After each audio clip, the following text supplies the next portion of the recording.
Hello, welcome to a Monday edition of the Orange and Brown Talk podcast, a Hey Mary Kay edition of the podcast. No, your ears are not deceiving you. I am not Dan Lobby. Dan Lobby is still en route back from Las Vegas. I am Ashley Bastock here, of course, with Mary Kay Cabot. Mary Kay, both of us braved Las Vegas Red Eyes last night to make it back in time to do this podcast. So very exciting stuff, very exciting travel days. Yeah, and we weren't even on the same flight. We left at No. about the exact same time. You went through Chicago, I went through Washington Dulles, and we both got home right about the same time. But that was kind of funny the way that worked out too. It was. And, we got back in time for the big news of the day, which was Kevin Stefanski saying that Shedeur Sanders will start at home this upcoming week as the Browns host the San Francisco 49ers.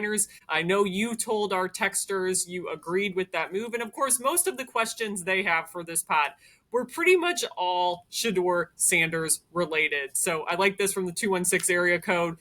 Paul from Cuyahoga Falls, I believe, said if he didn't start Sanders next week, this Browns fan would be finished with them. So let's start with, do we allow texters to take a victory lap? Because Alex from Chesapeake sort of had a mini one here that he said last week, do we think Sanders would run away with the starting job? And that we all on the pod had questioned that and didn't agree. But now what? Because he looked poised and in control. So what do you think about that, Mary Kay? Do you think he has run away with the starting job yet? Well, he certainly made a case to keep going. And if he builds on what he did in the victory over the Raiders, then he's going to earn another start. Because when you win a football game, obviously you have to start the next one. Dillon Gabriel, for as well as he was managing the operations and all of those kinds of things, he wasn't winning. And certainly it wasn't all his fault. There are a lot of issues going on this offense. And I think we will continue to see some of those issues probably as we move forward. But when you win the game and when you show some things like Shedeur did, including the ability to push the ball down the field, then you deserve a chance to go out there and do that again. Now, I will say this, if Dillon Gabriel had started that game against the Raiders, there's a decent chance that he would have won that game too.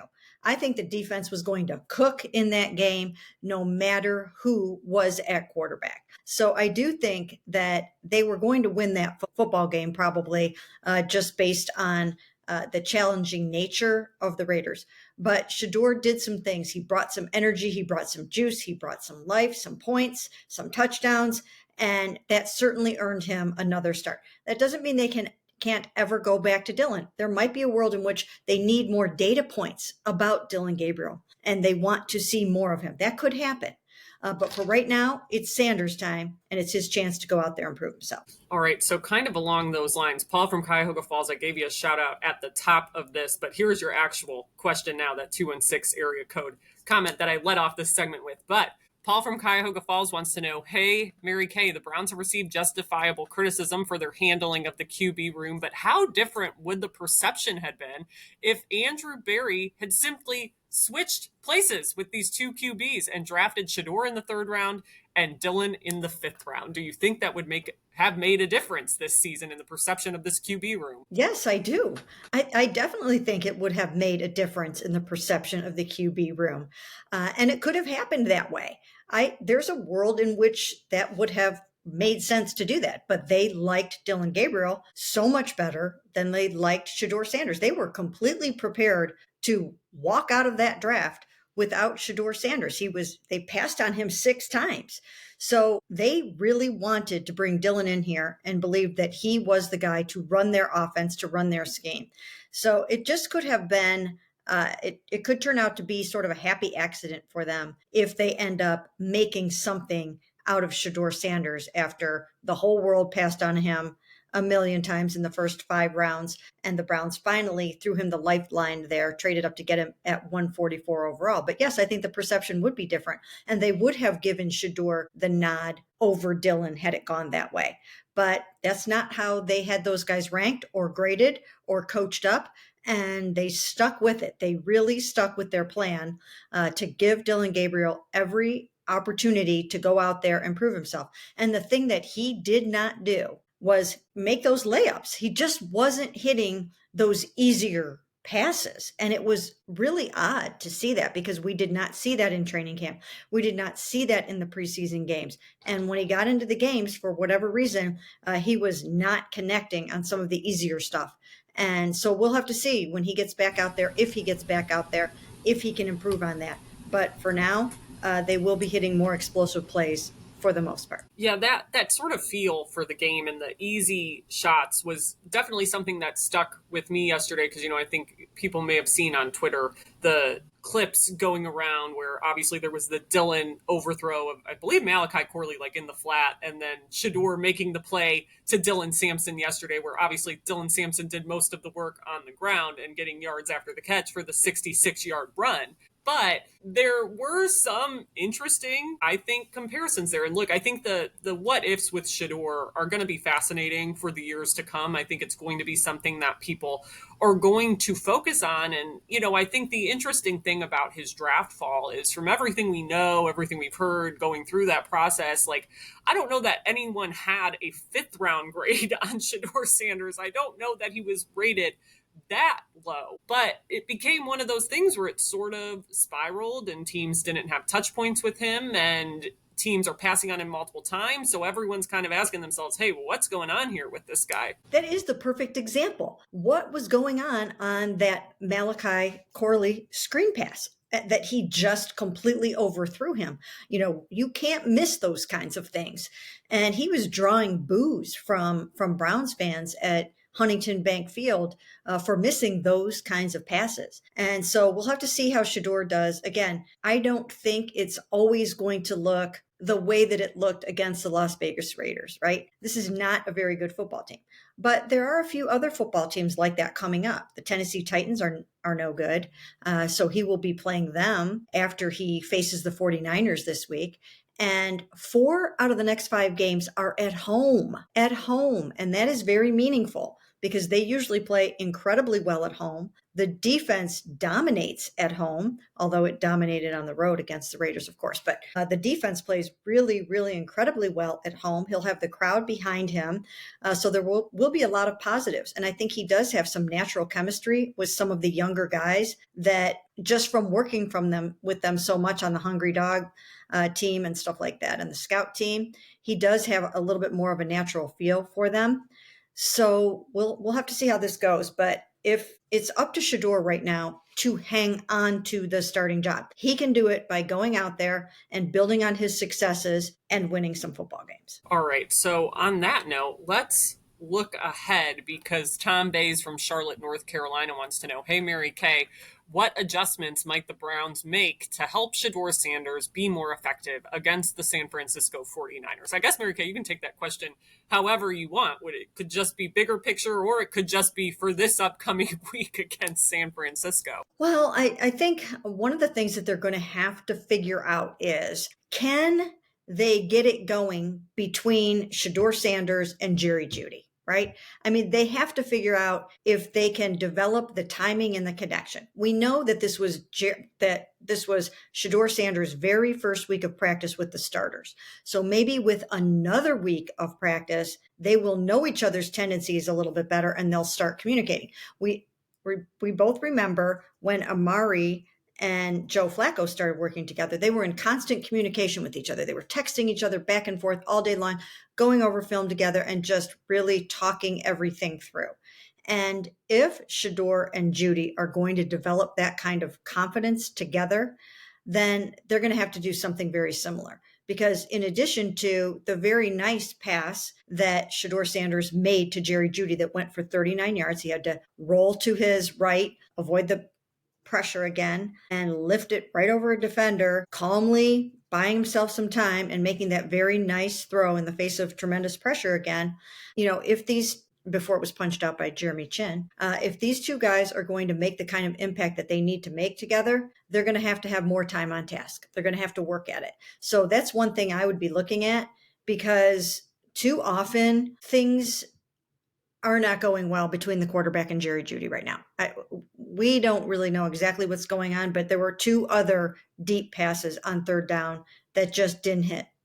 And these are big plays that you have to make. You can't leave those kind of plays out on the field. So that's one thing that they really have to work on and maybe make it a point of emphasis. And if that doesn't seem like it's going to work, then they have to get something going with Ced Tillman or maybe David Njoku. I mean, you need your primary guys to step up and make your big plays for you. That's what they're going to need to do. And when defenses are better going forward, they're going to find that out in a hurry, that you need some of those tried and true, and in some cases Pro Bowl guys to get the job done for you. And as we saw in this particular game, David Njoku didn't even have, he was coming off of a knee injury, but he didn't even have a target in this game. Harold Fannin was targeted the most with 6. Now, Shedeur Sanders only threw 20 passes. So there was not a lot to go around here. I mean, Geno Smith threw 44 passes in that game. So that's what they're going to have to develop. They're going to have to develop spreading the ball around to different guys and making sure that your 2 top receivers, Jeudy and Ced Tillman, have more than 1 catch apiece, which is what they had in that game.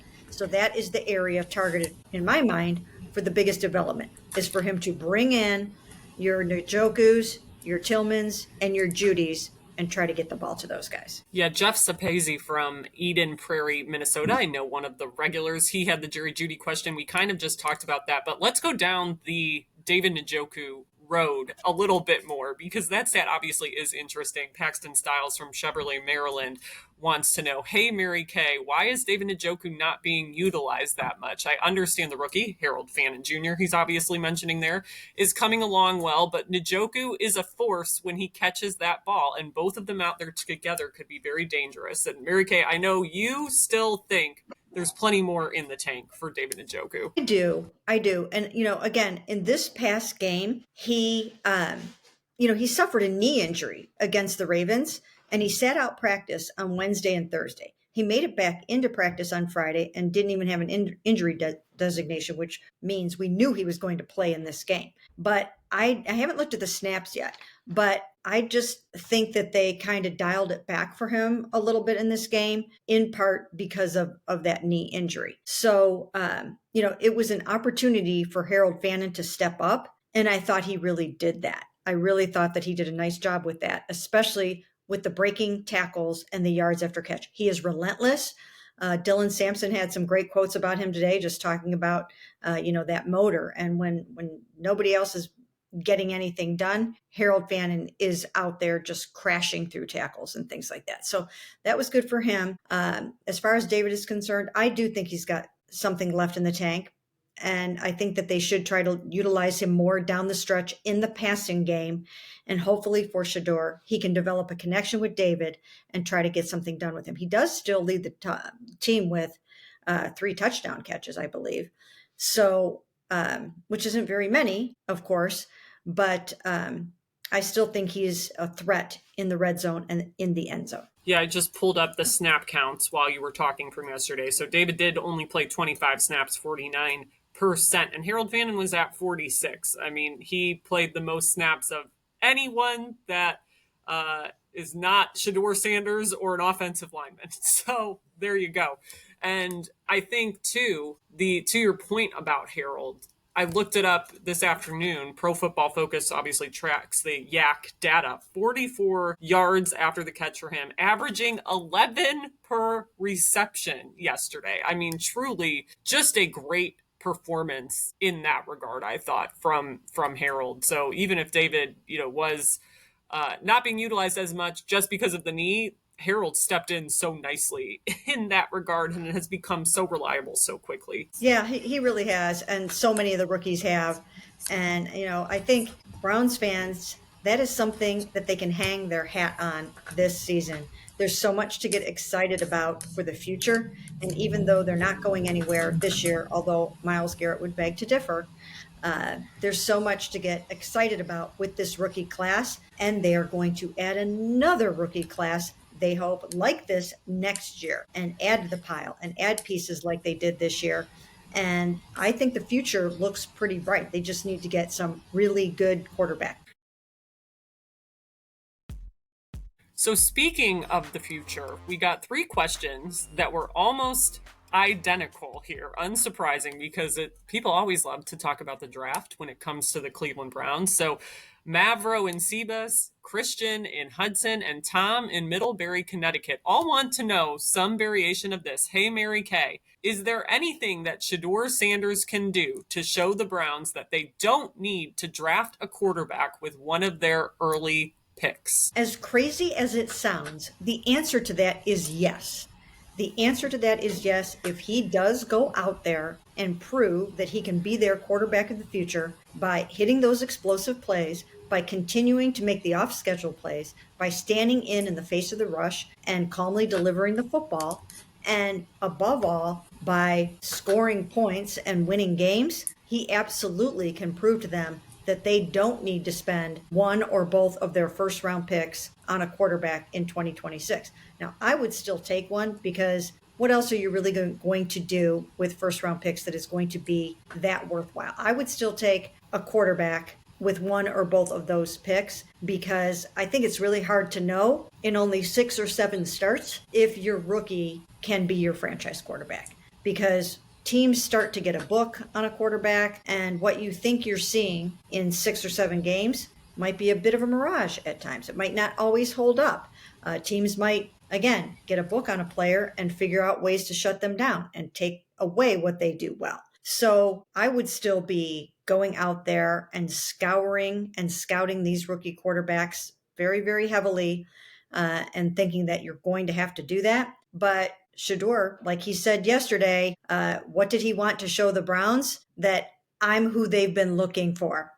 And he can do it. He's got the opportunity right in front of him in his hands right now. Yeah, we talked about this yesterday after the game, like this idea of it's so hard to have a nuanced conversation about Shedeur Sanders. Like, I don't think there are many of them out there, not to plug our own podcast, but I think we are one of the places where they do exist. And I think the most encouraging part of his start for me was how he handled that pass rush. And look, the Raiders are a bad team. The defense is not that good. But they do still have Max Crosby, who did play yesterday and who is very formidable. Obviously, a guy Myles Garrett has a ton of respect for, one of those guys that can always kind of weasel his way into the Defensive Player of the Year conversation year in and year out.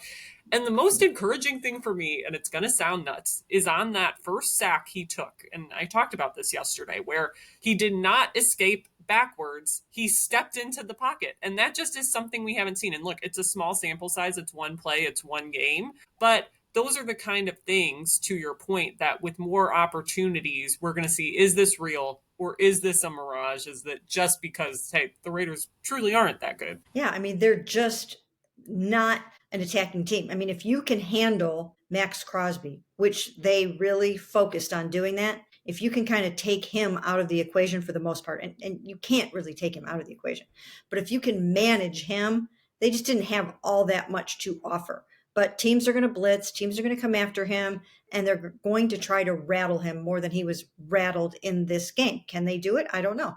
I was actually pretty impressed with his ability to stand in the face of someone about to just crush him and calmly deliver the ball. And then I was impressed with his off-schedule plays, with the quarterback movement. It was better than I expected. Now, will it hold up over time against faster defenders and teams that are willing to try to take that away from you? That's what we're going to have to see. But I thought those two things were very, very encouraging about him. There was one more pass catcher I wanted to get to because Dan and I actually talked to him yesterday after the game. Obviously, he makes the big 52-yard catch that had Myles Garrett's jaw even on the floor. And of course, I'm talking about Isaiah Bond, the rookie receiver, and Mike Parker from Chester, Maryland, wants to know, hey, Mary Kay, do you think that Isaiah Bond will get more targets with Shedeur as quarterback and help with his speed, keep the defense and safeties honest to help open up some underneath passing lanes? Well, that was the whole point in drafting Isaiah Bond, or signing, I should say,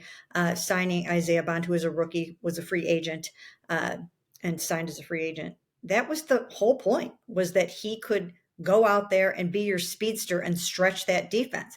And if these two guys can show a nice chemistry together and be able to connect like that, then absolutely he's going to go get more of those targets, because Jerry hasn't been able to make the most of the targets that he's got, the deep balls that he's gotten with these quarterbacks this season for whatever reason. It's an off year for him.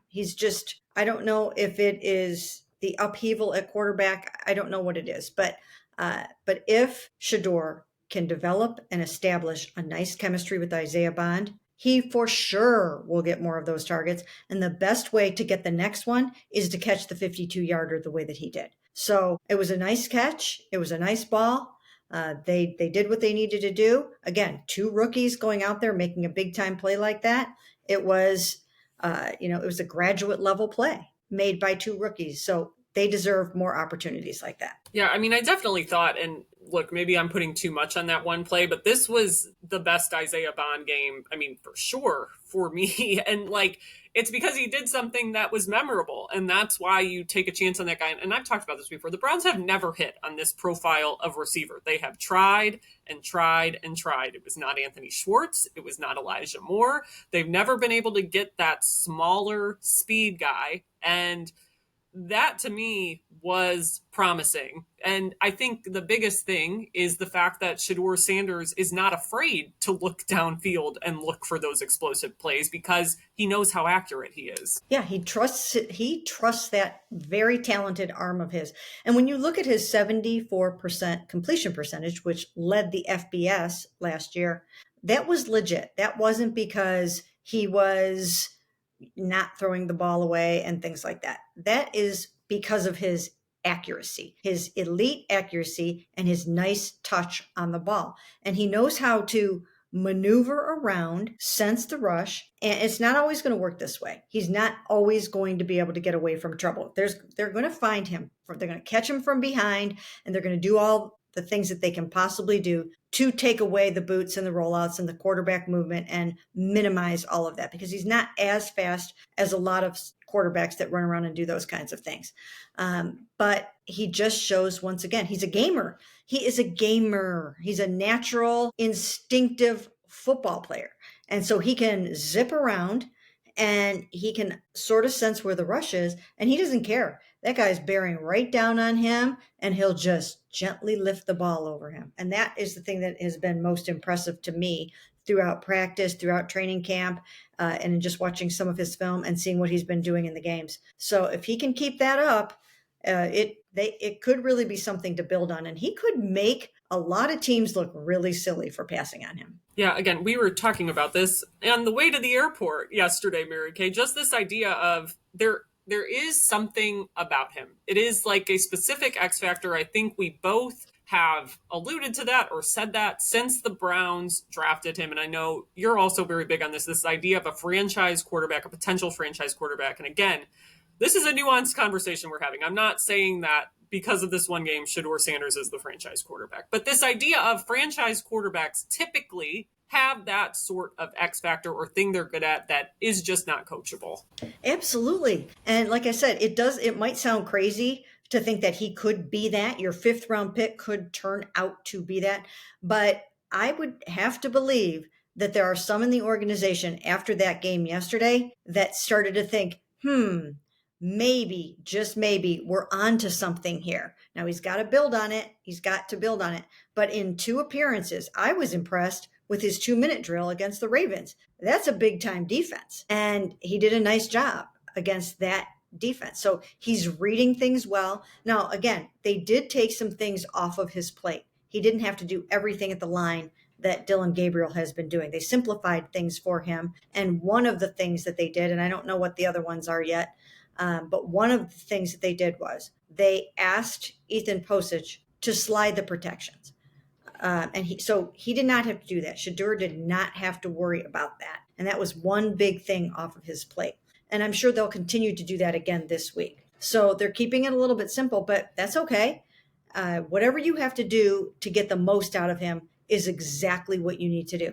But if you can hit some of those big plays, some of those big chunk plays, and you're not retreating and taking those big, huge sacks that you might not be able to make up for, then it's going to open things up for Quinshon Judkins. And he's not necessarily always going to be running against a completely stacked box. It'll loosen things up a little bit, and that's what they need to do. And certainly if you can get Dylan Sampson involved more like that, then you're really going to have to loosen up that box. All right, only a few minutes left here, but wanted to try to get to a couple of the defensive questions folks sent in, because obviously that defense played so well. We talked about it at length in the post-game pod, but I think it's worth hitting again here. And John from Brevard, North Carolina wants to know, hey, Mary Kay, how much of the improvement from Myles Garrett this season can be credited to Mason Graham being drafted at 5? And I think this is an interesting question, and I think it's not just about Mason Graham for me, but Mary Kay, I want to hear your thoughts. Yeah, it's absolutely not just about Mason Graham, because it all started with Malik Collins, and you wrote about that for today or yesterday.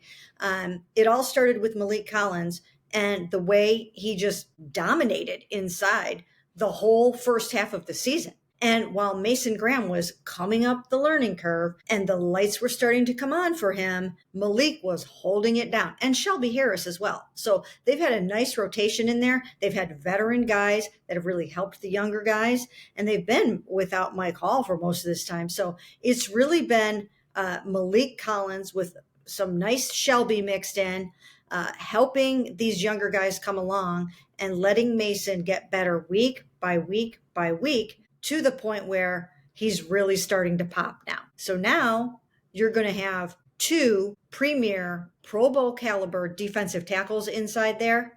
And it really has helped Myles Garrett tremendously. And I'm sure he would be the first to tell you that those guys have made all the difference in the world, just in terms of working together in concert. So there's really nowhere for the quarterback to go. And, and I think that the 49ers are going to find out the same thing. And everybody else who tries to go against the Cleveland Browns, just like Lamar Jackson. I mean, Lamar Jackson was sacked 4 times by Myles Garrett. That it's going to be a tough cockpit for any quarterback that tries to face this defense. And I can promise you that there is not one offense in the NFL that would want to face this Cleveland Browns defense in the first round of the playoffs. So they're probably not going to get there, because they would have to win out just to have some kind of a chance. But there's not a team on the face of this earth that would want to face this defense in the playoffs. Yeah, and I do think, for me, it does totally start with Malik Collins. And we've watched them for years. Really, it goes back pre-Jim Schwartz, but let's stick with the last 3 years, because in this Jim Schwartz system, that defensive tackle that can attack, that's what they've been searching for. And they've tried to find it in so many ways. They thought they could turn Dalvin Tomlinson into that. They couldn't.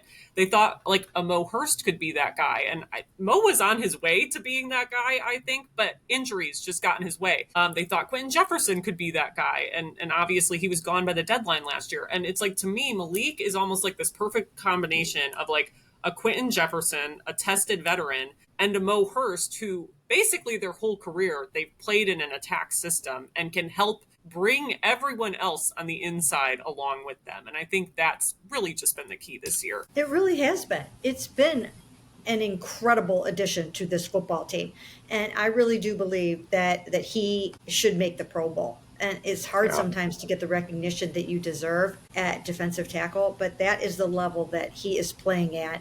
And, and Myles should just throw a party for those guys, because once he gets the sack record, he owes some of it to them. He does. And hey, 6.5 sacks for Malik Collins. That's going to go under the radar because of what Myles has done this year. But maybe he will work his way into that Pro Bowl conversation. He's got 6 more games left to get some up there. But I wanted to close out on this banger because we haven't had this discussion in a while, and I always love talking about this. And this is from Matt, and I'm not going to pronounce this right, Matt. Royce City, Texas. I hope that's right. Hey, Mary Kay, given the dominance of the defense, is Jim Schwartz still going to be defensive coordinator for the Browns next year, or will he get a head coaching job? That is such a great question. And I have long thought that Jim Schwartz should get more looks for the head coaching job. I really have truly believe that in my heart of hearts, that I think he's grown in so many ways since the last time he was a head coach. He's grown as a defensive coordinator, but I think he's also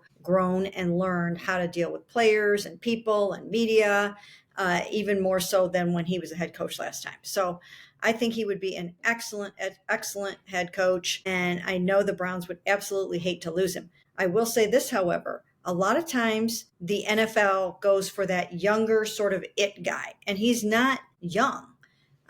So, he's in his late 50s, and I just don't know that that's what teams start to look for. They all want to find the next new young hot thing. And so it sounds like I was talking about Bill Belichick there. That's not what I meant. But